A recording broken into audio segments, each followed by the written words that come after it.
नमस्कार दोस्तों, स्वागत करता हूं आपका अपने RDS हॉटस्पॉट चैनल में। आज हम 20 अप्रैल के करंट अफेयर पर चर्चा करेंगे और जिसमें मैं आपको स्टैटिक जीके की जानकारी भी दूंगा। चलिए, बेल आइकन दबा दीजिए, सब्सक्राइब कर लीजिए, लाइक कर लीजिए और अपने मित्रों को बता दीजिए। मज़ा आएगा आपको पढ़ने में। चलिए देखते हैं। सबसे पहले 20 अप्रैल करंट अफेयर का पहला क्वेश्चन है, प्रहलाद पटेल ने रामायण पर ऑनलाइन प्रदर्शनी शुरू करी। प्रहलाद पटेल ने रामायण पर ऑनलाइन प्रदर्शनी शुरू कर दी है। अब ऑनलाइन रामायण चलेगा और लोगों को रामायण और राम की कथा के बारे में जानकारी मिलेगी। ऐसा प्रहलाद पटेल ने किया है। प्रहलाद पटेल भारत के पर्यटन और संस्कृति मंत्री हैं। पर्यटन और संस्कृति मंत्री हैं प्रहलाद पटेल। आप जानते हो प्रहलाद पटेल की कंस्टिट्यूएंसी क्या है? प्रहलाद पटेल की कंस्टिट्यूएंसी है दामोह। मध्य प्रदेश के दामोह से सांसद प्रहलाद पटेल ने रामायण पर ऑनलाइन प्रदर्शनी शुरू की है। अभी हाल ही में प्रहलाद पटेल ने देखो अपना देश एक सीरीज भी चालू की थी पर्यटन को बढ़ावा देने के लिए। देखो अपना सीरीज एक सीरीज भी चालू की थी, देखो अपना देश। देखो अपना देश को देखो अपना प्रदेश से कंफ्यूज नहीं करना, क्योंकि देखो अपना प्रदेश जो है वो अरुणाचल प्रदेश ने शुरू किया था पर्यटन को बढ़ावा देने के लिए। इस प्रकार से आप याद रखना। रामायण के बारे में कुछ जानकारी मैं आपको दे दूं। रामायण जो है ये 5076 ईसा पूर्व में रामायण की जो रचना की गई थी वो वाल्मीकि ने करी थी। वाल्मीकि ने। और वाल्मीकि का आश्रम टॉन्स नदी के पास हुआ करता था, ये भी याद रखना। माँ सीता वहीं रहती थी और लौकुश का जन्म भी वहीं वाल्मीकि के आश्रम में हुआ था। संस्कृत भाषा में वाल्मीकि ने रामायण की रचना की थी। जब रचना हुई थी तब 6000 श्लोक थे। ये कुछ बेसिक जानकारी मैं आपको दे रहा हूँ रामायण से जुड़ी, तो आपको ये पता रहना चाहिए। स्टैटिक जी के है, आएगा एग्जाम में। 6000 श्लोक थे रामायण में जब रामायण शुरू करी गई थी, लेकिन आज रामायण के अंदर 24000 श्लोक हैं। इसलिए रामायण को कहा जाता है संस्कृत में चतुर्विंशति सहस्त्र संहिता, 24000 श्लोकों वाली ग्रंथ। याद रखना ये चीज़। तो रामायण के बारे में इतना आपको याद रखना है। अच्छा, रामायण से एक बात और याद आई, काकभूषुंडी ने आदि रामायण की रचना की थी। ये भी चीज़ आप याद रखना, काकभूषुंडी ने आदि रामायण की रचना की थी। लौकिक इतिहास उठा के देखेंगे तो 2 ग्रंथों की रचना हुई है जिसमें महाभारत और रामायण आता है। तो थोड़ा महाभारत के बारे में जान लीजिए। 9वीं शताब्दी ईसा पूर्व में महाभारत की रचना अगर किसी ने की थी तो याद रखना वेदव्यास ने की थी। 8800 श्लोक थे। संस्कृत भाषा में ये भी रची गई थी। महाभारत जब रची गई थी तब इसका नाम चला करता था जय संहिता। जय संहिता। वैसे जय संहिता का हिंदी अर्थ होता है विजय का ग्रंथ। बाद में इसका नाम महाभारत पड़ा। वर्तमान में महाभारत के अंदर दुनिया का सबसे बड़ा ग्रंथ है महाभारत, और वर्तमान में महाभारत में 1,00,000 श्लोक हैं। 1,00,000 श्लोक हैं। अतः महाभारत को कहा जाता है शतसहस्त्र संहिता। याद रखना। महाभारत का अकबर के समय फारसी भाषा में भी अनुवाद हुआ था और फारसी भाषा में इसका नाम पड़ा था रज्जनामा। वैसे रज्जनामा का अर्थ होता है युद्धों की पुस्तक, और रचने वाले व्यक्ति थे फारसी में अब्दुल कादिर बदायूनी। अब्दुल कादिर बदायूनी। ये चीज़ आप जरूर याद रखना रामायण और महाभारत के बारे में। चलिए इसके बाद आगे बढ़ते हैं। अगला क्वेश्चन, बीजेपी अध्यक्ष जेपी नड्डा ने अपना बूथ कोरोना मुक्त अभियान की शुरुआत करी। बीजेपी अध्यक्ष जो हमारे बीजेपी के राष्ट्रीय अध्यक्ष जेपी नड्डा ने अपना बूथ कोरोना मुक्त अभियान की शुरुआत करी। जैसा कि आप जानते हैं कि पश्चिम बंगाल जैसे कई राज्यों में चुनाव चल रहे हैं। पश्चिम बंगाल में तो खास चल ही रहे हैं। तो पश्चिम बंगाल में जो बीजेपी के एजेंट होंगे उनको सख्त निर्देश दिया गया है कि कोरोना से सैनिटाइज करिए क्षेत्र को, एक भी व्यक्ति को कोरोना ना हो, स्वच्छता रखिए, सफाई रखिए। यही है कोरोना मुक्त अभियान बीजेपी का, जो बीजेपी के राष्ट्रीय अध्यक्ष जेपी नड्डा ने शुरू करा है। बीजेपी के बारे में अगर मैं आपको थोड़ा बताना चाहूँ तो 1951 में श्यामा प्रसाद मुखर्जी जैसे लोगों द्वारा बीजेपी की शुरुआत हुई थी जनसंघ के रूप में। और 1977 में जो बीजेपी है वो बन जाती है आपकी बीजेपी, नहीं तो पहले नाम था जनसंघ। एक चीज़ और याद रख सकते हो, बीजेपी एकमात्र पहली पार्टी है जिसने कंप्यूटर में अपनी साइट बनाई थी, वेबसाइट बनाई थी। ये भी याद रखना। और बीजेपी के पितृ पुरुष श्यामा प्रसाद मुखर्जी बीजेपी के पुत्र पुरुष कुशाभाऊ ठाकरे हैं। ये भी आप इसमें याद रखना। चलिए आगे बढ़ते हैं। बीसीसीआई ने पाकिस्तान की क्रिकेट टीम को वीज़ा दिया। अगला क्वेश्चन नोट करिए जल्दी से, साथ में नोट किया करिए, ठीक है, समय नहीं लगाइए, जल्दी से नोट करिए। बीसीसीआई ने पाकिस्तान क्रिकेट टीम को वीज़ा दिया। BCCI is the governing body of India. Cricket की सबसे बड़ी सरकारी संस्था है BCCI. The board of cricket control in India, the board of cricket control in India 1919 में स्थापना 29 में स्थापना हुई थी। मुंबई में इसका हेडक्वार्टर है, मुंबई में इसका हेडक्वार्टर है। और आप जानते हो इसके अध्यक्ष कौन हैं? बीसीसीआई के जो अध्यक्ष हैं उनका नाम है सौरभ गांगुली, और चेयरपर्सन है सीके खन्ना, और सीईओ हैं राहुल जौहरी, और सचिव हैं अमित शाह के पुत्र जय शाह, और इसके लोकपाल हैं डीके जैन। इस प्रकार से आप बीसीसीआई के बारे में याद रखना। पाकिस्तान क्रिकेट टीम को वीज़ा क्यों दिया बीसीसीआई ने? क्योंकि आपको पता होगा अक्टूबर-नवंबर में T20 वर्ल्ड कप होने जा रहा है इंडिया में, तो उसके लिए खेलने के लिए पहले से वीज़ा दे दिया गया है। इसके बाद आता है विश्व लीवर दिवस 19 अप्रैल को मनाया गया। विश्व लीवर दिवस 19 अप्रैल को मनाया गया। इसके बारे में देख लें अपन। लीवर के बारे में लोगों को जागरूक करना, लीवर की स्वस्थता के प्रति लोगों को जागरूक करने के लिए हर साल 19 अप्रैल को लीवर दिवस मनाया जाता है। लीवर यानी यकृत, हमारी बॉडी के दाहिनी तरफ लीवर पाया जाता है, और लीवर के कई फंक्शन होते हैं। शायद आपको पता हो कि लीवर हमारे शरीर में संक्रमण को ख़त्म करने का कार्य करता है, क्योंकि लीवर में कुछ कुफ्फर कोशिकाएं पाई जाती हैं। क्वेश्चन आया था शायद किसी पीसीएस में कि लीवर में कुफ्फर कोशिकाएं पाई जाती हैं। कौन पाई जाती हैं? लीवर में कुफ्फर कोशिकाएं पाई जाती हैं। कुफ्फर कोशिकाएं पाई जाती हैं, और कुफ्फर कोशिकाओं का काम होता है हमारे शरीर में रोगाणुओं का भक्षण करना। लीवर हमारे शरीर में जहरीले टॉक्सिक पदार्थ को भी ख़त्म करता है, कोलेस्ट्रॉल और रक्तचाप को भी नियंत्रित करता है। आपको पता होगा लीवर को उत्सर्जी अंग भी कहते हैं, क्योंकि लीवर हमारे शरीर में मेटाबॉलिक क्रियाओं के परिणाम स्वरूप बनने वाली जहर अमोनिया को कम हानिकारक यूरिया में बदलने का काम करता है। इस चक्र को कहा जाता है अर्निथिन आर्जिनिन साइकिल। इतना आपको यकृत में याद रखना। हमारी त्वचा के बाद लीवर हमारी बॉडी का सबसे बड़ा अंग है, और हमारी बॉडी का सबसे बड़ी ग्रंथि मानी जाती है। 1.5 kg का होता है लीवर, उसका दिवस मनाया जाता है। चलिए कुछ दिवसों की चर्चा मैं आपको जल्दी से कर दूं जो आपको याद रखना है। 1 अप्रैल को मनाया था हमने उत्कल दिवस, 2 अप्रैल को मनाया था हमने ऑटिज्म रोग दिवस, 4 अप्रैल को हमने मनाया था खदान जागरूकता दिवस, 5 अप्रैल को मनाया था हमने समुद्री दिवस, 7 अप्रैल को मनाया जाता है विश्व स्वास्थ्य दिवस। इसका कारण है चूँकि WHO की स्थापना हुई थी 7 अप्रैल 1945। इसके अलावा 10 अप्रैल को मनाया हमने होम्योपैथी दिवस, 11 अप्रैल को हमने मनाया मदरहुड दिवस, और 14 अप्रैल को चगास रोग दिवस, और 14 ही अप्रैल को मनाया जाता है अंबेडकर जी की जयंती समरसता दिवस। 15 अप्रैल हिमाचल दिवस, 16 अप्रैल आवास दिवस, और 17 अप्रैल को हमने हीमोफीलिया डे के रूप में मनाया था। ये सारे डे मैंने आपको रिवाइज करा दिए, जिनको आप देख लेना है, बार बार वीडियो देखना तो उसमें समझ में आ जाए। अगला क्वेश्चन हम देखना चाहते हैं, अगला क्वेश्चन हम देखते हैं। इटली ने भारत के गुजरात के मेहसाणा ज़िले में मेगा फूड पार्क बनाया। तो इटली ने भारत के गुजरात के मेहसाणा ज़िले में मेगा फूड पार्क बनाया। पहले तो ये जान लीजिए कि इस मेगा फूड पार्क की रचना क्यों हुई है। इस मेगा फूड पार्क की रचना इसलिए हुई है ताकि कृषि को उद्योगों से जोड़ा जा सके, कृषि से उत्पन्न होने वाले रॉ मटेरियल को उद्योगों तक पहुँचाया जा सके, और बीच में इसका भंडारण और संरक्षण हो मेगा फूड पार्क के द्वारा। इसलिए इटली हमें सहयोग कर रहा है। इसके अलावा याद रखना जीन कोस्टा इटली के प्रधानमंत्री हैं, और इटली की राजधानी रोम है। रोम को कहा जाता है रक्त वर्ण महिला का शहर। ये ज़रूर आप याद रखना, रोम को कहा जाता है रक्त वर्ण महिला का शहर। भोजन से जुड़े जितने भी हेडक्वार्टर हैं वो सारे के सारे इटली की राजधानी रोम में है। जैसे फूड एंड एग्रीकल्चर ऑर्गेनाइजेशन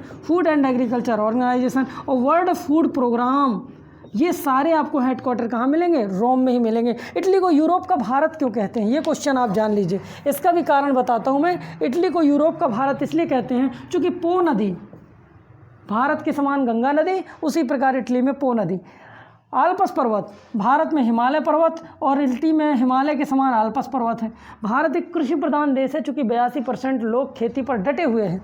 इसी प्रकार इटली में भी लोग खेती करते हैं, और इटली जैतून और अंगूर के उत्पादन में विश्व में प्रथम स्थान रखता है। ये सारे कारण हैं जिसकी वजह से इटली को यूरोप का भारत कहा जाता है, और इटली ने ही हमारे गुजरात में ये बनाने की घोषणा की है। गुजरात की राजधानी गांधीनगर है, और इसके मुख्यमंत्री विजय रूपाणी हैं। एक क्वेश्चन बार बार इटली से आता है जो मैं आपसे भी पूछूंगा एक क्वेश्चन, यहीं पर मैं आपसे पूछना चाहता हूँ एक क्वेश्चन। आपको बताना है कि गुजरात का वह कौन सा क्षेत्र है जहाँ पर, या गुजरात में कौन सा बांध ताप्ती नदी पर बना है, ये क्वेश्चन आपके लिए। हाँ, मध्य प्रदेश के बैतूल से निकलती है मुल्ताई से ताप्ती नदी, और जब ये गुजरात जाती है तो गुजरात में एक बांध बना हुआ है, उस बांध का नाम आप कमेंट बॉक्स पर लिख कर बताइए। सबको बताना है भाई, देखना आप कौन कौन बताता है, मैं देखूंगा कमेंट, वैसे मैं पढ़ता हूँ तो आपको मैं उसमें कमेंट करके बताऊंगा जिसको भी ये क्वेश्चन आएगा कि बताइए ताप्ती नदी पर कौन सा डैम बना हुआ है, ये आप कमेंट बॉक्स पर लिखिए। और एक आता है गिर national park in the situated of in which 3 district, तो कौन कौन से ज़िलों में गिर नेशनल पार्क है? जूनागढ़, अमरौली और Gir Somnath. And it's famous for Asiatic lion, एशियाई बब्बर शेर गिर नेशनल पार्क में पाए जाते हैं जो गुजरात में है। चलिए बताइए गुजरात में कौन सा डैम बना है ताप्ती नदी पर, यह आपके लिए क्वेश्चन है। अगला क्वेश्चन देखते हैं। हेनले पासपोर्ट इंडेक्स Q2 2021 में जापान फिर टॉप पर रहा। तो हेनले पासपोर्ट इंडेक्स जारी हो गया है और जापान के पासपोर्ट को सबसे आगे बताया गया है टॉप पर। पिछले साल भी जापान था, भारत का नंबर इसमें 84वां है, इस साल 84वां है, पिछले साल 85वां था, एक स्थान हम में सुधार हो गया है। तो हमारा वासे भी पीछे है, फिर भी एक स्थान तो सुधरा। तो जापान का पासपोर्ट सबसे अच्छा है हेनले पासपोर्ट इंडेक्स। किसी देश का पासपोर्ट इस बात पर डिपेंड करता है अच्छा है कि उस देश के पासपोर्ट के होने से हम कितने देशों की यात्राएं कर सकते हैं। अगर आपके पास जापान का पासपोर्ट है तो आप 182 देशों की यात्राएं कर सकते हो, और अगर आपके पास भारत का पासपोर्ट है तो आप लगभग 58 देशों की यात्राएं कर सकते हो। ये चीज़ आप याद रखना, ठीक। Henley passport index. FIFA index में भारत का 104 नंबर है और टॉप पर है बेल्जियम। भ्रष्टाचार में भारत 86वें स्थान पर है। फायर पावर इंडेक्स में भारत चौथा है, अमेरिका प्रथम स्थान पर है। ये चीज़ आपको याद रखना, ठीक। जापान की राजधानी टोक्यो है। होकाइडो, होन्शु, शिकोकू और क्यूशु 4 टापू हैं जापान में। तो सबसे बड़ा टापू है होन्शु, जिस पर इसकी राजधानी टोक्यो बसी हुई है। और इसकी जापान के प्रधानमंत्री हैं युगो सुगा। जापान के राजा बने हैं नारुहितो। क्राइसेंथ्रियम थ्रोन गद्दी है वहाँ पर जिस पर वो बैठते हैं। दुनिया का सबसे बड़ा महल भी वहीं पर है, इंपीरियल पैलेस जापान में, याद रखना। क्लियर जापान के बारे में। और भी जापान को कहते हैं the land of rising sun, और जापान का एक और नाम है निप्पन। मणिपुर के डॉक्टर थंगजाम जवाली को जापान ने अपना सर्वोच्च नागरिक सम्मान the order of rising sun भी दिया है। ये सब चीज़ें याद रखना। इसके बाद अगला है चार्ल्स मॉस्की का निधन हो गया, 81 वर्ष में थे। चार्ल्स मॉस्की का निधन हो गया, ये 81 वर्ष के थे। एडोब के संस्थापक थे। एडोब आप जानते हैं एक डॉक्यूमेंट कंपनी है जिसमें सारी चीज़ें हम अपलोड कर सकते हैं और काफ़ी चीज़ें सर्च कर सकते हैं एडोब से। और एडोब के अंतर्गत ही आती है PDF, पोर्टेबल डॉक्यूमेंट्स फाइल जो भी है। तो ये आप याद रखना, PDF नहीं होता जिसमें अपन डॉक्यूमेंट्स रिजर्व करते हैं, उसके संस्थापक भी कौन है आपके? चार्ल्स मॉस्की हैं, याद रखना। तो एडोब के संस्थापक चार्ल्स मॉस्की का 81 वर्ष में निधन हुआ और 1982 में उन्होंने एडोब की स्थापना की थी। एडोब का हेडक्वार्टर कैलिफोर्निया में है और एडोब के इस समय CEO हैं शांतनु नारायण। ये भी आपको याद रखना है। अमेरिका की बात आई है तो जान लीजिए अमेरिका की राजधानी वाशिंगटन DC है, जो वहाँ के पहले राष्ट्रपति जॉर्ज वाशिंगटन के नाम पर पड़ी है। और अभी अभी वहाँ के 46वें राष्ट्रपति बने हैं जो बाइडेन की पार्टी का नाम है डेमोक्रेटो पार्टी, याद रखना। और उपराष्ट्रपति बनी है भारतीय मूल की कमला हैरिस, ये भी याद रखना। एक क्वेश्चन आता है कि first national park of the world in the situated of America Montana district, जिसका नाम क्या है? जिसका नाम है Yellowstone national park. And it's famous for old faithful glacier, गर्म पानी के झरनों के लिए चर्चित है आपका ये मोंटाना ज़िले में स्थित येलोस्टोन नेशनल पार्क। संसार का सबसे बड़ा नेशनल पार्क है। और सब जानते हो the largest fresh water lake of the world, superior lake संसार की सबसे बड़ी फ्रेश वाटर लेक है। और superior, Hurun, Michigan, eri, Ontario, ऐसी 5 झीलें भी आपको कहाँ मिल जाएंगी? वहीं अमेरिका में मिल जाएंगी। और आप याद रखना कि अमेरिका में एक और चीज़ याद रख सकते हो कि जो अमेरिका में न्यूयॉर्क है, ये दुनिया का सबसे बड़ा बंदरगाह है। ये भी याद रखना, न्यूयॉर्क सबसे बड़ा बंदरगाह है न्यूयॉर्क। और मैक्सिको की खाड़ी उसी के दक्षिण में है, जो दुनिया की सबसे बड़ी खाड़ी है अमेरिका में। आपको 1492 में क्रिस्टोफर कोलंबस ने अमेरिका की खोज की थी। और अमेरिका का नाम अमेरिको वेस्पुस्सी के नाम पर पड़ा था, ये तो आपको पता ही है। चलिए अगला क्वेश्चन देखते हैं। द क्रिसमस पिग नामक उपन्यास जेके रावलिंग ने रचा। द क्रिसमस पिग नामक उपन्यास जेके रावलिंग ने रचा। तो पहले तो मैं आपको बता दूं कि ये क्रिसमस आप सब जानते हो 25 दिसंबर बड़े दिन के नाम से क्रिसमस मनाया जाता है, क्योंकि यहीं पर जन्म हुआ था वो ईसाइयों के जो रहते हैं ईश्वर, जिन्हें आप जीसस क्राइस्ट कहते हो, ईसा मसीह, जोसेफ और मैरू से पैदा हुए थे ये, तो उनका ऐसा कुछ जन्मदिन है, उसी के नाम पर क्रिसमस होता है। तो इन्होंने एक उपन्यास रच दिया है जेके रावलिंग ने। चर्चित हुए हैं जेके रावलिंग, चूँकि इन्होंने हैरी पॉटर की भी सीरीज़ रची है, एक फिल्म आई है हैरी पॉटर, आपने सुना हो, उसकी भी सीरीज़ जेके रावलिंग ने ही रची है।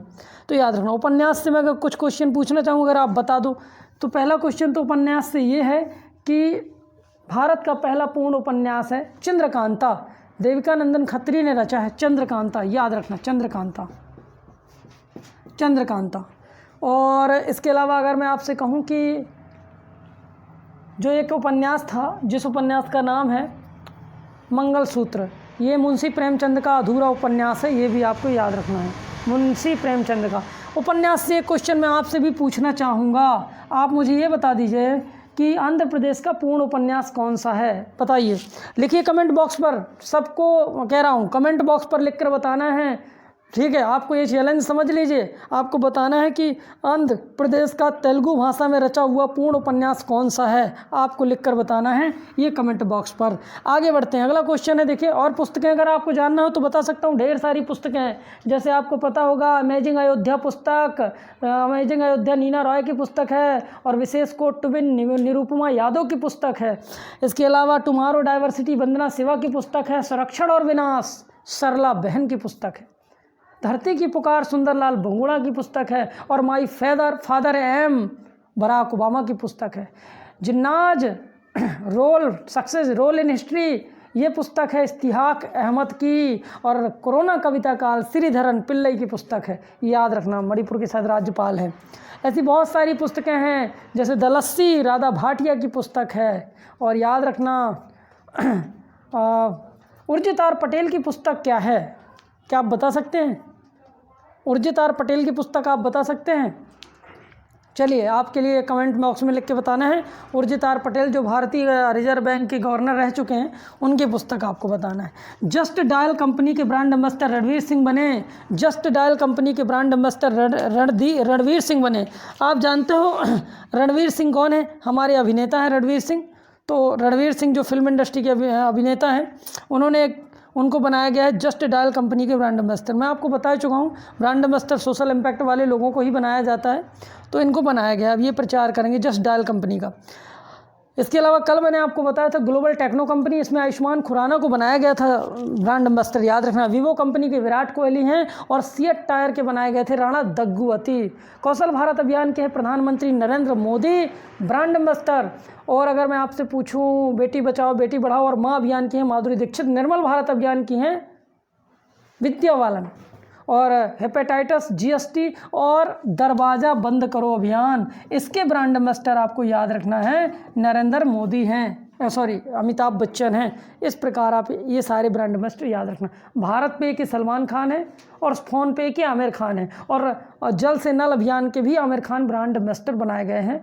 और इसके अलावा पेटीएम फर्स्ट के हैं, अपोलो टायर के हैं, और पेटीएम फर्स्ट के हैं सचिन तेंदुलकर, जिनकी आत्मकथा है प्लेइंग इट माई वे। तो ये सचिन तेंदुलकर को बनाया गया है।